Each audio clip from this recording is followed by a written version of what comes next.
ہرقل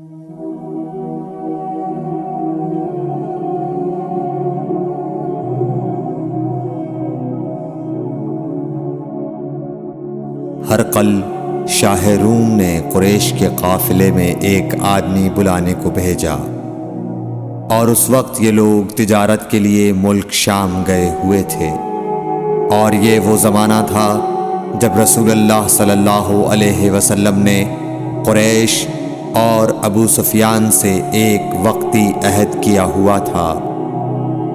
جب ابو سفیان اور دوسرے لوگ ہرقل کے پاس ایلیا پہنچے جہاں ہرقل نے دربار طلب کیا تھا، اس کے گرد روم کے بڑے بڑے لوگ، علماء، وزراء و امراء بیٹھے ہوئے تھے۔ ہرقل نے ان کو اور اپنے ترجمان کو بلوایا، پھر ان سے پوچھا کہ تم میں سے کون شخص مدعی رسالت کا زیادہ قریبی عزیز ہے؟ ابو سفیان کہتے ہیں کہ میں بول اٹھا کہ میں اس کا سب سے زیادہ قریبی رشتہ دار ہوں۔ یہ سن کر ہرقل نے حکم دیا کہ اس ابو سفیان کو میرے قریب لا کر بٹھاؤ اور اس کے ساتھیوں کو اس کی پیٹھ کے پیچھے بٹھا دو۔ پھر اپنے ترجمان سے کہا کہ ان لوگوں سے کہہ دو کہ میں ابو سفیان سے اس شخص یعنی محمد صلی اللہ علیہ وسلم کے حالات پوچھتا ہوں۔ اگر یہ مجھ سے کسی بات میں جھوٹ بول دے تو تم اس کا جھوٹ ظاہر کر دینا۔ ابو سفیان کا قول ہے کہ خدا کی قسم، اگر مجھے یہ غیرت نہ آتی کہ یہ لوگ مجھ کو جھٹلائیں گے تو میں آپ صلی اللہ علیہ وسلم کی نسبت ضرور غلط گوئی سے کام لیتا۔ خیر، پہلی بات جو ہرقل نے مجھ سے پوچھی وہ یہ کہ اس شخص کا خاندان تم لوگوں میں کیسا ہے؟ میں نے کہا وہ تو بڑے اونچے عالی نسب والے ہیں۔ کہنے لگا اس سے پہلے بھی کسی نے تم لوگوں میں ایسی بات کہی تھی؟ میں نے کہا نہیں۔ کہنے لگا اچھا اس کے بڑوں میں کوئی بادشاہ ہوا ہے؟ میں نے کہا نہیں۔ پھر اس نے کہا بڑے لوگوں نے اس کی پیروی اختیار کی ہے یا کمزوروں نے؟ میں نے کہا نہیں، کمزوروں نے۔ پھر کہنے لگا اس کے تابعدار روز بڑھتے جاتے ہیں یا کوئی ساتھی پھر بھی جاتا ہے؟ میں نے کہا نہیں۔ کہنے لگا کیا اپنے اس دعوی نبوت سے پہلے کبھی کسی بھی موقع پر اس نے جھوٹ بولا ہے؟ میں نے کہا نہیں، اور اب ہماری اس سے صلح کی ایک مقررہ مدت ٹھہری ہوئی ہے، معلوم نہیں وہ اس میں کیا کرنے والا ہے۔ ابو سفیان کہتے ہیں میں اس بات کے سوا اور کوئی جھوٹ اس گفتگو میں شامل نہ کر سکا۔ ہرقل نے کہا کیا تمہاری اس سے کبھی لڑائی بھی ہوئی ہے؟ ہم نے کہا کہ ہاں۔ بولا پھر تمہاری اور اس کی جنگ کا کیا حال ہوتا ہے؟ میں نے کہا لڑائی ڈول کی طرح ہے، کبھی وہ ہم سے میدان جنگ جیت لیتے ہیں اور کبھی ہم ان سے جیت لیتے ہیں۔ ہرقل نے پوچھا وہ تمہیں کس بات کا حکم دیتا ہے؟ میں نے کہا وہ کہتا ہے کہ صرف ایک اللہ ہی کی عبادت کرو، اس کا کسی کو شریک نہ بناؤ، اور اپنے باپ دادا کی شرک کی باتیں چھوڑ دو، اور ہمیں نماز پڑھنے، سچ بولنے، پرہیزگاری اور صلہ رحمی کا حکم دیتا ہے۔ یہ سب سن کر پھر ہرقل نے اپنے ترجمان سے کہا کہ ابو سفیان سے کہہ دے کہ میں نے تم سے اس کا نسب پوچھا تو تم نے کہا کہ وہ ہم سے عالی نسب ہے، اور پیغمبر اپنی قوم میں عالی نسب ہی بھیجے جایا کرتے ہیں۔ میں نے تم سے پوچھا کہ دعوی نبوت کی یہ بات تمہارے اندر اس سے پہلے کسی اور نے بھی کہی تھی؟ تو تم نے جواب دیا کہ نہیں۔ تب میں نے اپنے دل میں کہا کہ اگر یہ بات اس سے پہلے کسی اور نے کہی ہوتی تو میں سمجھتا کہ اس شخص نے بھی اسی بات کی تقلید کی ہے جو پہلے کہی جا چکی ہے۔ میں نے تم سے پوچھا کہ اس کے بڑوں میں کوئی بادشاہ بھی گزرا ہے؟ تو تم نے کہا کہ نہیں۔ تو میں نے دل میں کہا کہ ان کے بزرگوں میں سے کوئی بادشاہ ہوا ہوگا تو کہہ دوں گا کہ وہ شخص اس بہانے اپنے آباء و اجداد کی بادشاہت اور ان کا ملک دوبارہ حاصل کرنا چاہتا ہے۔ اور میں نے تم سے پوچھا کہ اس بات کے کہنے یعنی پیغمبری کا دعویٰ کرنے سے پہلے تم نے کبھی اس کو دروغ گوئی کا الزام لگایا ہے؟ تم نے کہا کہ نہیں، تو میں نے سمجھ لیا کہ جو شخص آدمیوں کے ساتھ دروغ گوئی سے بچے وہ اللہ کے بارے میں کیسے جھوٹی بات کہہ سکتا ہے۔ اور میں نے تم سے پوچھا کہ بڑے لوگ اس کے پیرو ہوتے ہیں یا کمزور آدمی؟ تم نے کہا کمزوروں نے اس کی اتباع کی ہے، تو دراصل یہی لوگ پیغمبروں کے متبعین ہوتے ہیں۔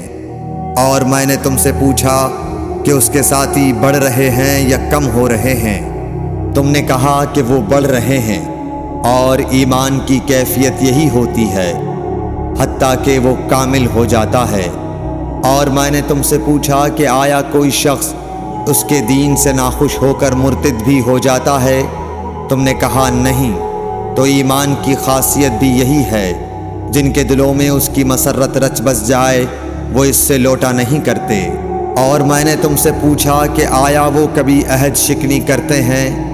تم نے کہا نہیں، پیغمبروں کا یہی حال ہوتا ہے، وہ عہد کی خلاف ورزی نہیں کرتے۔ اور میں نے تم سے کہا کہ وہ تم سے کس چیز کے لیے کہتے ہیں؟ تم نے کہا کہ وہ ہمیں حکم دیتے ہیں کہ اللہ کی عبادت کرو، اس کے ساتھ کسی کو شریک نہ ٹھہراؤ، اور تمہیں بتوں کی پرستش سے روکتے ہیں، سچ بولنے اور پرہیزگاری کا حکم دیتے ہیں۔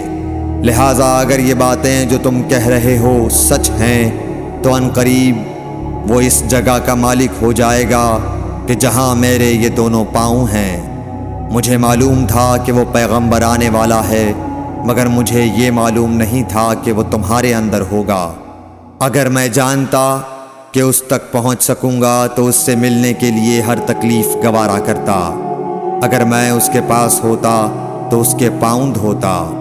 ہرقل نے رسول اللہ صلی اللہ علیہ وسلم کا وہ خط منگایا جو آپ نے وحیہ کلبی رضی اللہ تعالیٰ عنہ کے ذریعے حاکم بصرہ کے پاس بھیجا تھا، اور اس نے وہ ہرقل کے پاس بھیج دیا تھا۔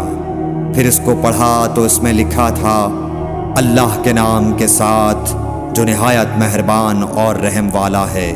اللہ کے بندے اور اس کے پیغمبر محمد صلی اللہ علیہ وسلم کی طرف سے یہ خط ہے شاہ روم کے لیے۔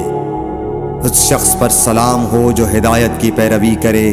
اس کے بعد میں آپ کے سامنے دعوت اسلام پیش کرتا ہوں۔ اگر آپ اسلام لے آئیں گے تو دین و دنیا میں سلامتی نصیب ہوگی، اللہ آپ کو دوہرا ثواب دے گا۔ اور اگر آپ میری دعوت سے روگردانی کریں گے تو آپ کی رعایا کا گناہ بھی آپ ہی پر ہوگا۔ اور اے اہل کتاب، ایک ایسی بات پر آ جاؤ جو ہمارے اور تمہارے درمیان یکساں ہے، وہ یہ کہ ہم اللہ کے سوا کسی کی عبادت نہ کریں اور کسی کو اس کا شریک نہ ٹھہرائیں، اور نہ ہم میں سے کوئی کسی کو خدا کے سوا اپنا رب بنائے۔ پھر اگر وہ اہل کتاب اس کتاب سے منہ پھیر لیں تو مسلمانوں، تم ان سے کہہ دو کہ تم مانو یا نہ مانو، ہم ایک خدا کے اطاعت گزار ہیں۔ ابو سفیان کہتے ہیں، جب ہرقل نے جو کچھ کہنا تھا کہہ دیا اور خط پڑھ کر فارغ ہوا تو اس کے ارد گرد بہت شور و غوغا ہوا، بہت سی آوازیں اٹھیں اور ہمیں باہر نکال دیا گیا۔ تب میں نے اپنے ساتھیوں سے کہا کہ ابو کبشہ کے بیٹے حضرت صلی اللہ علیہ وسلم کا معاملہ تو بہت بڑھ گیا۔ دیکھو تو اس سے بنی اصفر روم کا بادشاہ بھی ڈرتا ہے۔ مجھے اس وقت سے اس بات کا یقین ہو گیا کہ حضور صلی اللہ علیہ وسلم ان قریب غالب ہو کر رہیں گے، حتیٰ کہ اللہ نے مجھے مسلمان کر دیا۔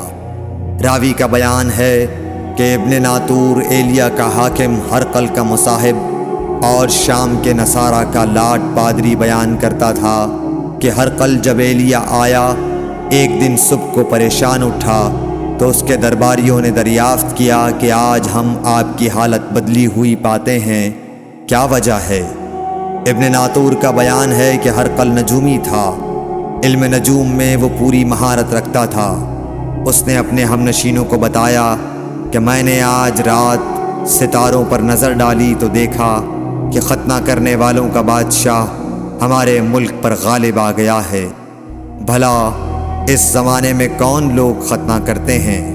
انہوں نے کہا کہ یہود کے سوا کوئی ختنہ نہیں کرتا، سو ان کی وجہ سے پریشان نہ ہوں۔ سلطنت کے تمام شہروں میں یہ حکم لکھ بھیجیے کہ وہاں جتنے یہودی ہوں سب قتل کر دیے جائیں۔ وہ لوگ انہی باتوں میں مشغول تھے کہ ہرقل کے پاس ایک آدمی لایا گیا جسے شاہ غسان نے بھیجا تھا۔ اس نے رسول اللہ صلی اللہ علیہ وسلم کے حالات بیان کیے۔ جب ہرقل نے سارے حالات سن لیے تو کہا کہ جا کر دیکھو وہ ختنہ کیے ہوئے ہے یا نہیں۔ انہوں نے اسے دیکھا تو بتلایا کہ وہ ختنہ کیا ہوا ہے۔ ہرقل نے جب اس شخص سے عرب کے بارے میں پوچھا تو اس نے بتلایا کہ وہ ختنہ کرتے ہیں۔ تب ہرقل نے کہا کہ یہی محمد صلی اللہ علیہ وسلم اس امت کے بادشاہ ہیں جو پیدا ہو چکے ہیں۔ پھر اس نے اپنے ایک دوست کو رومیہ خط لکھا اور وہ بھی علم نجوم میں ہرقل کی طرح ماہر تھا۔ پھر وہاں سے ہرقل حمص چلا گیا۔ ابھی حمص سے نکلا نہیں تھا کہ اس کے دوست کا خط اس کے جواب میں آ گیا۔ اس کی رائے بھی حضور صلی اللہ علیہ وسلم کے ظہور کے بارے میں ہرقل کے موافق تھی کہ محمد صلی اللہ علیہ وسلم واقعی پیغمبر ہیں۔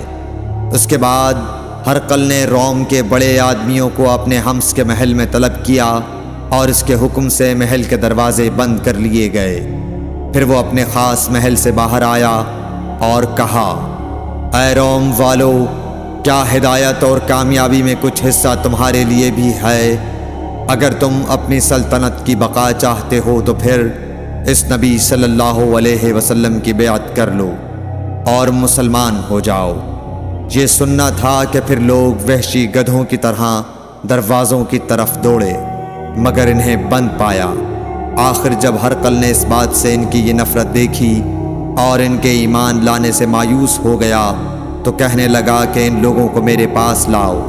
جب وہ دوبارہ آئے تو اس نے کہا، میں نے جو بات کہی تھی اس سے تمہاری دینی پختگی کی آزمائش مقصود تھی، سو وہ میں نے دیکھ لی۔ تب یہ بات سن کر وہ سب کے سب اس کے سامنے سجدے میں گر پڑے اور اس سے خوش ہو گئے۔ بالآخر ہرقل کی آخری حالت یہی رہی۔ صحیح بخاری حدیث نمبر 7۔